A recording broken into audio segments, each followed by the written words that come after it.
Let me attempt to recap KU's offseason. They went out and got the number one free agent in college basketball, Remy Martin from Arizona State, to be your starting point guard. You went out and replaced all your rotational bench players with either players at positions of more importance or outright better players.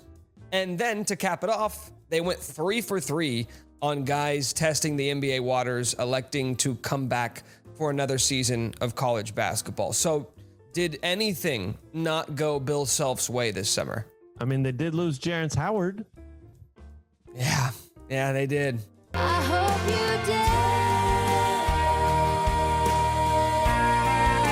did. This is Basketball Friends. That's Nick Schwert. I'm Matt Tate. And we are back with a full Kansas basketball roster for the first time in quite a while. Now that we know what this Kansas basketball roster looks like, are they worthy of that top 2, top 3 status that they have in all these off-season, preseason polls? I think based off talent alone, they are deserving of being one of the top teams in the country. The only thing that's different about Kansas than teams like Gonzaga, who returns Drew Timme, you bring in the number one recruit in the country in Chet Holmgren, and UCLA, who returns virtually everyone on a team that went on that miraculous run to the Final Four, is that KU is looking at a lot of new guys in new roles. You do return 4 of 5 starters, but there's going to be a change at the point guard spot. And while it's a pretty obvious upgrade, it takes some getting used to going from a point guard who plays different stylistically to a guy like Remy Martin, who's sort of used to being that dude. And virtually everyone coming off the bench, whether it be Jalen Coleman-Lands or Joe Yesufu, Cam Martin, all those guys are going to be in vastly different positions on a vastly different team than they were a season ago. So I think there is a question of meshing that certainly exists for Kansas that maybe doesn't as much for some of those other teams. Remy Martin's where it starts for me. I'm sure for a lot of people. I mean, I have no doubt about the guy's talent. I think he's a major upgrade. I think he's a preseason All-American type, a potential Big 12 Player of the Year preseason type, that kind of guy. Obviously, he's very talented. But what I'm excited to see and really wondering if we will get to see is, will Remy Martin be the Remy Martin that we know? The guy who has played at Arizona State, taken a bunch of shots, shouldered the load, scored 19 points a game? Or will he be the guy that goes out there and tries to be the point guard and facilitate and maybe average 7, 8, 9 assists a game and show NBA scouts and show college basketball? This is who I am. At Arizona State, I had to be somebody else, but this is who I am. You put good players around me, I will make them better. I will make their life easier, and I am a valuable part of any team. I'm dying to see if that's the way this is headed with Remy Martin. Well, that's the pitch that that's how you get Remy Martin to come to Kansas, right? That's the pitch from Bill Self. You say, hey, you did that for 4 years. You won 11 games last year, and we've seen some quotes from Remy Martin's dad where he talked about being disappointed that he didn't get invited to the G League camp. So what you've been doing hasn't worked to get you to where you want to be. Right. So let's give this a try. Come play on a championship roster and be the leader.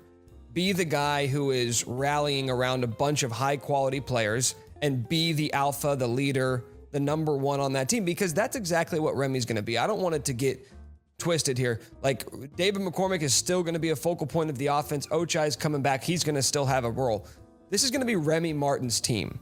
And watching him sort of step into a new role, to me, is going to be one of the most fascinating aspects of this season, because we've just never seen him in a role like that on a team like this. His demeanor, his vibe, the way he plays with his heart on his sleeve and all-out passion and intensity and love of the game is going to mesh so well with 16,300 fans inside Allen Fieldhouse. They are going to love him. He is going to love that. And it's going to make that transition much easier. Because right now, this is a dude that these fans, their expectations are way up here. They have expectations for him to come in and not mess this thing up. You're supposed to be this dude. Come be this dude. That will not be a problem. Wasn't that something that last year's team was missing, though? Like that fire starter. Well, yeah, from a talent level, yes. But I'm talking about from an energy level. No doubt. That team at times when they would get down, you just kind of said, okay, this is the way this game's going to go. I think back to the Tennessee game, right? The West Virginia game in Morgantown, where you get down big and you're just like, okay, well, it's not their day. Remy is somebody who changes that because he's going to play outside of what everybody else is doing. Ochai, though, will be the guy who's almost like the team dad, right? Like almost like, hey, I know we're all new here, but this isn't a school and a classroom where we have a substitute teacher. I'm going to make sure you're at your desk doing your worksheet, and I'm not going to let you mess up. And he carries himself that way. I mean, he's a veteran. It's his last go around. He's been through it. He's been on some really good teams here and been a big part of those. So I think Ochai's leadership comes from that place. And I think Remy's leadership comes from the follow me. I'm going to yell and scream. I'm going to jump up and dance around. I'm going to do a lot of this stuff after I make threes or my teammates make threes. And I think the two of them together, man, I think that's a really nice 1-2 leadership, emotional leader type passion, 1-2 punch. Do you think we make too much about depth in college basketball? Because we talk about it every year, and this year it'd be really easy to do. When I look at this rotation, I get to probably 9 or 10 where I'm starting to say, really, this guy's not going to play? Because that's the reality. You're going to get down to about 8 guys by March, maybe 7. Maybe it's 7 guys that you trust and 8 that you play, right? So we can look at guys 9 and 10, like Mitch Lightfoot may not play on this year's team. I would say the odds are against it. Dwan Harris, probably your backup point guard. Joe Yesufu is somebody who's coming off the bench, but then Jalen Coleman-Lands, Cam Martin, the minutes might be there one game, not there the next. We can talk about depth, and KU certainly has it, but a lot of college teams have had it, and most of the teams that make it to the end of the year aren't doing so by going deep into the bench. I go with the starting 5 that's very similar to last year, and you plug Remy at the point guard spot. So Remy, Ochai, Christian Brown, Jalen Wilson, David McCormick. That's my 5. What you have then behind that in terms of depth is, let's take that wing position example. You have Yesufu and Coleman-Lands, right? They're not necessarily both backing up positions, although they could be. But to me, they're like one piece, right? So sometimes Joe's going to be hot, and he's going to be the guy you play, and Jalen Coleman-Lands isn't going to play.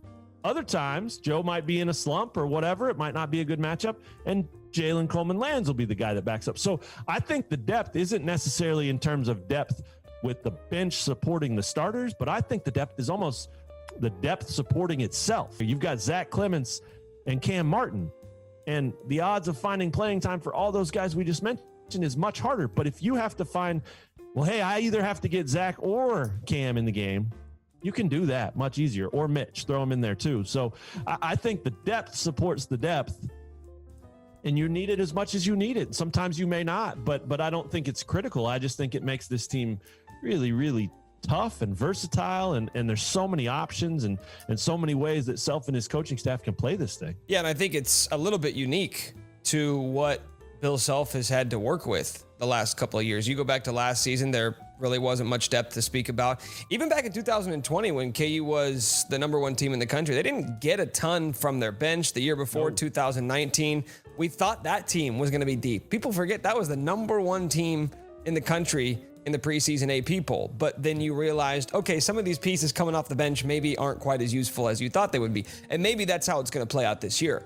But knowing that you didn't just get these guys from, these aren't freshmen, these aren't guys who were maybe a freshman who didn't play last year and now you're expecting a little bit more. These are dudes, Jalen Coleman-Lands, who has proven to be a very useful player at the collegiate level. Joe Yesufu was as hot a player as there was in the country to end last season for Drake. So these are guys who've already proven it at this level, and you went out and hand selected them, right? You say, transfer portal, okay, I want Joe Yesufu, I want Jalen Coleman-Lands, I want Remy Martin. Like you got to put this team together exactly how you wanted to. It's a complete roster turnover, and I'm not saying that won't come with some difficulties in trying to get it to mesh, but it's also sort of what you choose, right? It's the bed that you made if you're Bill Self, so I'd imagine you're pretty comfortable with it going into the season. You've got depth in the sense that if someone's giving you attitude out on the floor, you've got guys that you can go to. You've got the option. You've got that golden ticket on your bench that says, I don't have to put up with any crap from you. If you're playing like trash, if you're giving me attitude, I've got 6 guys sitting right next to me that would absolutely love to play more minutes. I think that's going to push all these guys. If anything, I think it may show that this team realizes that from the jump, and you see less attitude. You see less fluctuation. I think you may just see it starts locked in, and stays locked in and is hungry throughout the season, because they have to be to survive the grind of the season, but also to survive what's happening in their own practice gym. These guys are going to be pushed every single day by their teammates, and that should make them better, man. This should be a very, very good team.